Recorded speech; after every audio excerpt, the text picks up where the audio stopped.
If you struggle with overeating, then you probably know how sometimes it feels like you're caught on an out-of-control roller coaster, a ride that you just can't get off of. Today, I want to talk about why it is that it may have felt so hard to stop overeating in the past and what you can do about it. I've worked with clients all over the world, and when we put this key piece of the puzzle in place, amazing things often happen with their relationship with food.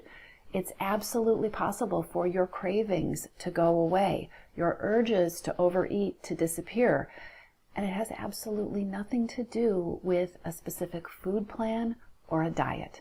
Today, we're going to talk about hidden hungers. Overeating can be a vicious cycle, a hamster wheel, a roller coaster. How many metaphors can I come up with here? But you know what I'm talking about. It can feel like this cycle that just keeps operating on repeat, that even the smartest and the most successful people don't feel a lot of control over. So when you get motivated to make a change, let's talk about what people typically do. Often people put together a list of what they're going to eat and what they're not going to eat and how they're going to have more control. They're going to be tough. They're going to just do it. They're going to use that willpower that they use in so many areas of their life, and this time, they're going to make it happen.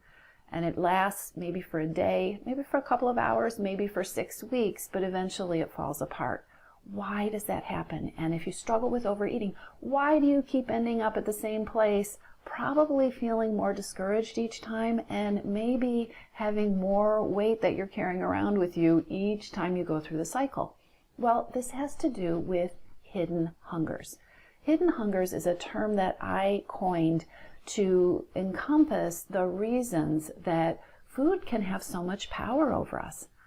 See, we eat for lots of different reasons, and we live in a culture where we have been taught to use food as a way to cope or distance ourselves from or transform all sorts of different things. This can create a lot of traps and a lot of tangled up interactions and relationships with food.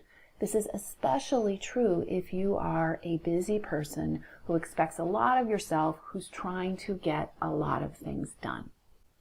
When you decide to go on a diet or to adopt a certain food plan or a way of eating, what you do is you focus on what it is that you're going to eat. You focus on the nutrition. But the truth is that we tend to reach for food for lots of reasons that have absolutely nothing to do with physical hunger. We have hidden hungers. So what can trigger hidden hungers? You'll probably recognize these. Exhaustion. Emotions, either emotions that are just too tough, emotions that you don't have the tools for, or emotions that you don't feel like you have the time or the energy to handle right now. Stress. Wanting to avoid things because you're out of bandwidth or time or mental energy, or it just all feels like it's too much. Being too busy. Do any of these sound like common pieces of your life? We're eating to avoid. We're eating to calm and comfort.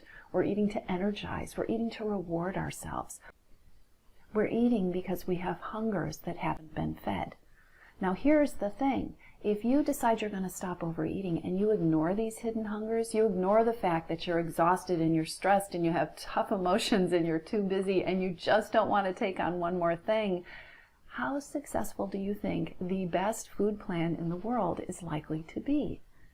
Hidden hungers rule the day. So how do you reverse the cycle? How do you do things differently?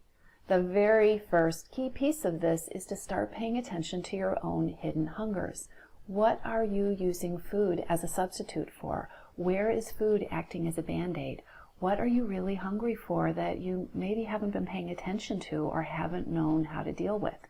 Now, the easiest way to really target where to start with this is to take the Hidden Hungers quiz. You can do that at toomuchonherplate.com. It's absolutely free. You'll answer a series of questions about you and your relationship with food in your life, and you'll be given the results, your results, that show your primary hidden hunger and the very first place for you to start so that you can start tackling this overeating business in a way that really feeds you, in a way that really addresses the reason that you're having your cravings in the first place. Like I said, when you start tackling hidden hungers, when you start feeding yourself what you really need, you take your power back from food. Food loses its power, and in many cases, cravings and urges to overeat disappear. So go take a look at your hidden hungers and start feeding yourself what it is that you really need. If you want more resources for tackling overeating and emotional eating, then be sure to subscribe to this channel and be sure to go to toomuchonherplate.com and take your free Hidden Hungers quiz. It is the first step for getting off the roller coaster and tackling overeating.